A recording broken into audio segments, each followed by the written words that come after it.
discussing what might be considered to be America's favorite team in college football, and that is Colorado. We're going to be discussing their performance against North Dakota State. And what did they show us? What can we expect to see from Colorado moving forward for the remainder of the season? Listen, Colorado defeated North Dakota State by a score of 36-21. It was a close game through and through, and during the second half, Colorado was able to finally get into a rhythm on the offensive side of the ball, and that was due to the offensive line finally being able to get create protection for Shedeur Sanders. And during the first half, watching Colorado play, I was concerned because the same issues that Colorado had on the offensive line last year were beginning to reappear, or were reappearing in the first half. However, during the second half, the play calling for Colorado shifted, and it was more quick actions, more quick 5-step, 3-step drops as opposed to 7-step drops, as opposed to forcing Shedeur to actually sit in the pocket. It transitioned to Shedeur making quick reads. So a lot of crossing routes, a lot of digs, slants. You didn't really see much downfield, but Colorado also did a good job of running the ball in the second half as well. They committed to the run, which is something they didn't really do last year. If you look at the stats, it'll say they only had 59 yards rushing, but they ran the ball just enough to keep North Dakota State honest, which is what I thought was most impressive of Colorado, because oftentimes last year they would completely abandon the run, which made it difficult for them to be efficient in the passing game. There still was cause for concern for me as well on the defensive side of the ball. Once again, with their ability to stop the run. With Colorado, they're very dynamic amongst the skill position players, but they are extremely lacking within the trenches on both sides of the ball, on the D line and the offensive line. And for those of you who are college football fanatics, people, you guys that know about the game of football, you know that it's won and lost in the trenches. It's won and lost on your offensive and defensive line. So it doesn't matter if you have some of the best skill position players in college football, like Colorado. If you're not able to create pressure on the defensive line, if you're not able to protect on the offensive line, you're not going to be successful, particularly against these tougher opponents. And taking nothing away from North Dakota State, they're one of the best FCS schools in college football history. This isn't a Kansas State. This isn't even a Texas Tech. Teams in the Big 12 that Colorado are going to have to face. So just how good is Colorado going to be moving forward? It's going to be difficult for me to answer that question, but as we continue to cover them, and even when we do our preview show for their matchup against Nebraska later on in the week, we can begin to properly evaluate just how good Colorado is. Do I believe they're better than last year? Yes, I do. Despite them losing the most players, they lost 51 players, I believe. If I'm wrong with that one, you guys can correct me. And they brought in 43 players through the transfer portal, which is very polarizing. So they lost the most amount of players, but they also gained the most amount of players. And what that tells me is that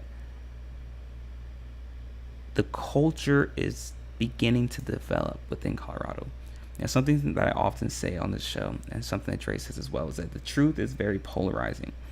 It doesn't bring people together as many expect, but it's often quite polarizing and creates separation and division. And truth is often necessary for growth and development. Same with culture. culture can be polarizing. Good culture has truth enveloped in it, and it's often polarizing. It's often going to create division and separation, because you're either going to be completely with the culture or you're going to be against it. But that tends to happen when culture is good and when truth is enveloped within it. So the culture that Colorado is developing, the great programs develop, is not meant for everybody, because if it was meant for everybody, everyone would do it. But then it would no longer have the exclusive aura and resonance that it has. So I believe it's okay that Colorado lost the amount of players that it did, because it brought in the right players. You should, whether it be college basketball, college football, any college program, you should never compromise your culture for talent. You should always value culture over talent.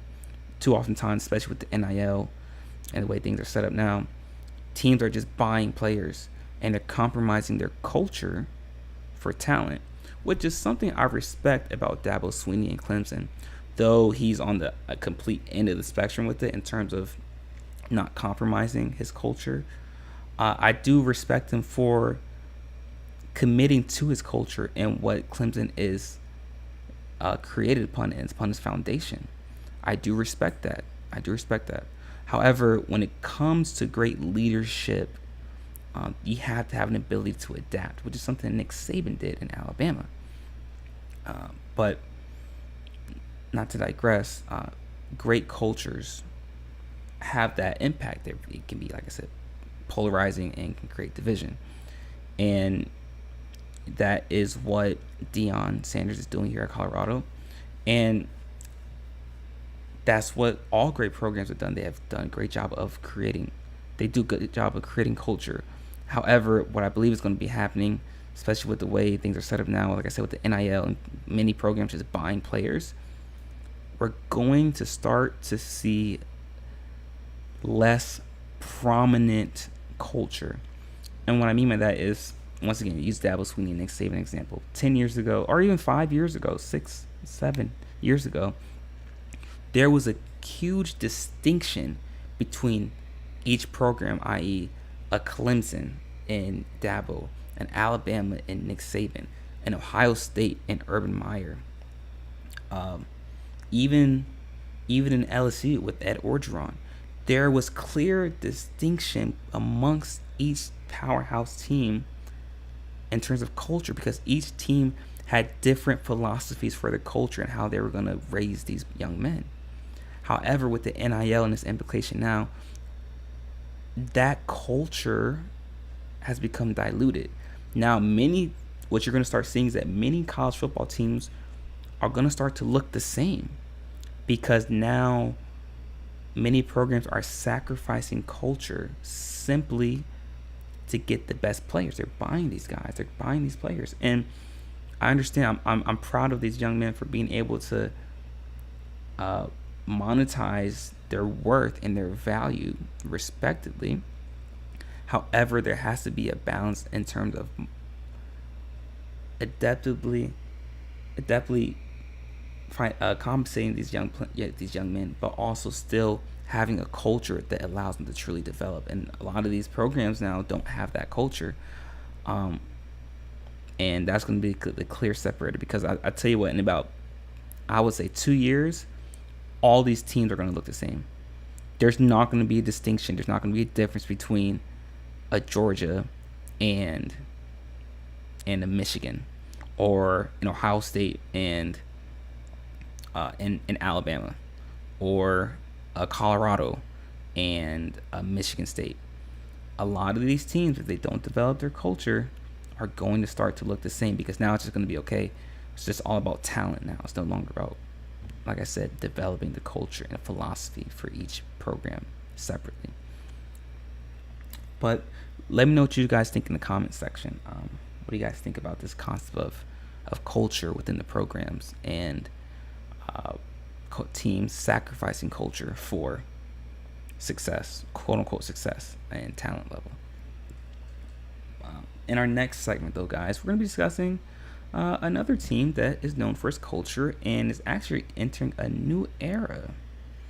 So be sure to stick around for that, guys. You're not going to miss it. We'll be right back.